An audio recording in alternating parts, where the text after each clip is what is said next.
Every military field manual taught the same method: crush charcoal, layer it with sand, pour contaminated water through. Soldiers could filter deadly water in seconds. But those same manuals contained a warning that modern survival advice dangerously ignores. Filtration was only step one. What armies actually knew about making water safe, and the centuries-old practice behind it, tells a very different story. Long before microscopes or germ theory, people across the ancient world eyed their water with suspicion. In Egypt, households relied on unglazed clay jars packed with crushed charcoal. These vessels, dating back nearly 4,000 years, used the fine pores of the clay and the dark, porous carbon to absorb odors and improve taste.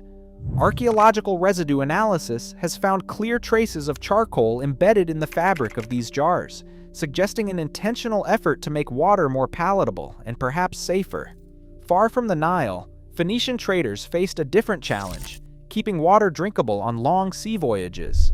Amphorae recovered from shipwrecks sometimes show blackened interiors, hinting at fire treatment or the possible use of carbonized linings.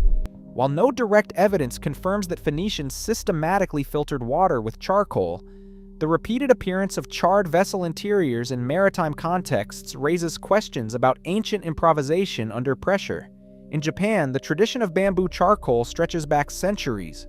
By the Edo period, travelers and warriors carried water in bamboo containers, sometimes dropping in a stick of binchotan charcoal. Historical records describe how this dense, white charcoal improved taste and clarity, a practice that would later be celebrated in both domestic and culinary uses.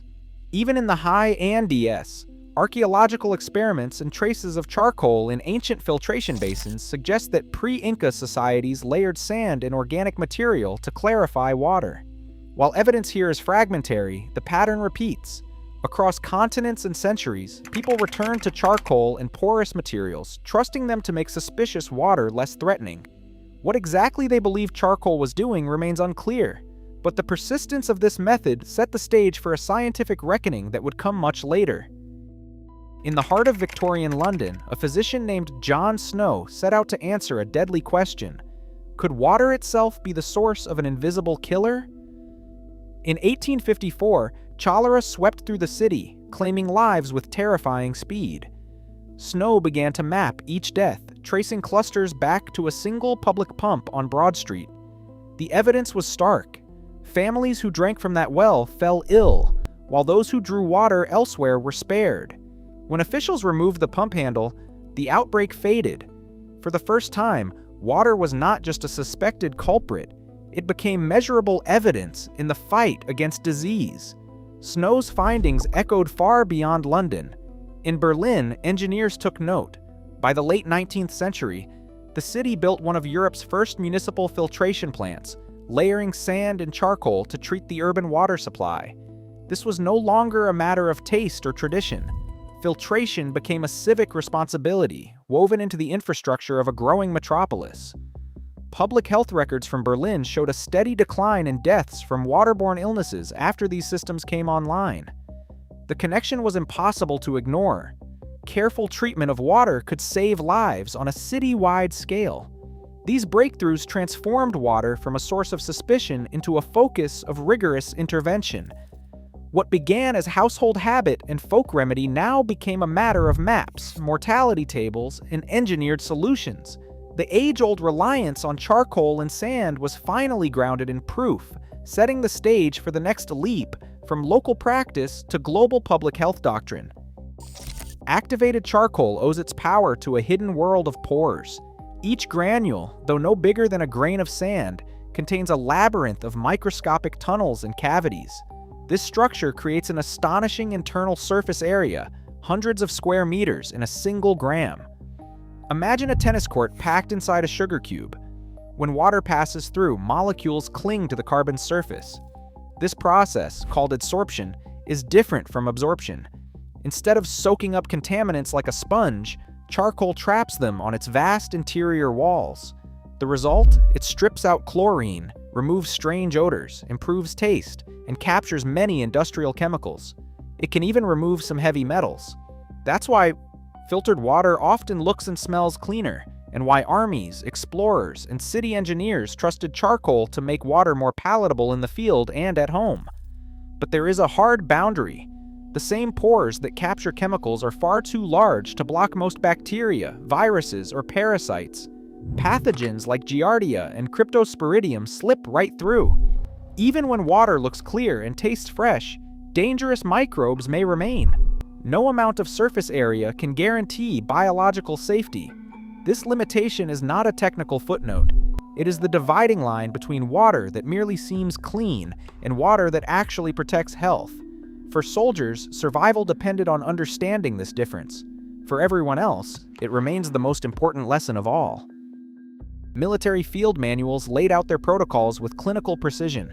Filtration was never the end, only the beginning. Soldiers in the field were taught to strain water through layers of sand and charcoal, not to make it instantly safe, but to strip away what the eye could see: cloudiness, color, floating debris. The real danger, though, was invisible. Suspended dirt and organic matter could hide bacteria and parasites, protecting them from the next stage of treatment. Manuals warned that if water looked dirty, even chlorine or iodine might not reach every microbe. The solution was a strict sequence: filter first, then disinfect. Every major army adopted this logic. U.S. Army Field Manual 21-10, British Basic Field Sanitation, and similar guides from Germany and Japan all described filtration as a way to prepare water for chemical disinfection or boiling. The manuals paired the two steps as inseparable. Clear water alone was never enough. The science behind this approach is simple but unforgiving. When water is filtered, the removal of sediment exposes microbes to disinfectants, making chlorine or boiling vastly more effective. If dirt remains, pathogens can slip through unscathed. This principle can be demonstrated without risking anyone's health. Take 2 samples of water colored with safe dye and fine clay. Pass both through a charcoal and sand filter. The water emerges clear, but add a chlorine tablet to just 1 sample. Only the filtered and disinfected water will show a safe, neutral indicator. The other, though clear, may still harbor invisible threats. The manual's message was unambiguous. Filtration is step 1. Disinfection is the step that saves lives. In field conditions, water safety became a matter of immediate survival, not just theory. Soldiers carried halazone tablets in their packs during World War II, relying on these chlorine-based pills to disinfect canteens and mess kits. The tablets dissolved quickly, releasing just enough chlorine to kill most pathogens. It was an essential step after any filtration. Bulk water for squads and companies ran through canvas lister bags, which hung from tripods in dusty camps and jungle clearings. These bags were more than containers. They served as makeshift treatment stations, pairing coarse filtration with measured chlorination. Medics and quartermasters managed the process with strict attention, knowing that a single lapse could mean an outbreak of dysentery or typhoid. Waterborne disease remained a constant threat, claiming more sick days than enemy fire in many campaigns. The tools and routines of military water treatment were not optional extras. They were the frontline defense against an invisible enemy. Activated carbon sits at the heart of most commercial water filters, whether in a high-end cartridge or a simple survival setup. The raw material is cheap, carbonized wood, bamboo, or coconut shell, and the process to activate it is well known. Price tags on commercial filters do not turn ordinary charcoal into a miracle cure. The science is clear. Both a store-bought cartridge and a homemade charcoal sand filter use the same basic adsorptive material. The danger comes from believing that material alone guarantees safety. No matter how advanced the carbon, filtration without a proven disinfection step leaves invisible threats behind. This is the gap that myths exploit, and the risk every soldier was trained to avoid. Improvised water treatment in the field follows a strict sequence, grounded in decades of military and public health guidance. The first step is construction. Fill a container with a hole in the bottom, then layer coarse gravel on the bottom, add fine sand above that, and top it with crushed charcoal. Each layer plays a role. Gravel provides support, sand catches fine particles, and charcoal absorbs chemicals and improves taste. Once assembled, pour water through and discard the first liter. This initial flush carries away loose dust and fines that could slip through on the first run. Only after this step should you collect water for use. But filtration is not enough. The filtered water must be disinfected by boiling it for at least 1 full minute, or by adding the correct amount of chlorine or iodine as directed by health authorities. This 2-step process is not a suggestion. It is the standard. Without disinfection, invisible microbes remain. Every official manual, from the US Army to the World Health Organization, repeats the same warning. Filtration alone can make water look and taste better, but it cannot guarantee safety. Only the combination of filter then disinfect turns suspect water into a reliable supply. Today, the myth persists. A homemade filter means safety, but every military field manual warned, filtration is only step 1. Without disinfection, invisible pathogens survive. As misinformation spreads online, the lesson is urgent. Real protection demands both science and vigilance. The difference is not taste, it is survival. Stay sharp out there.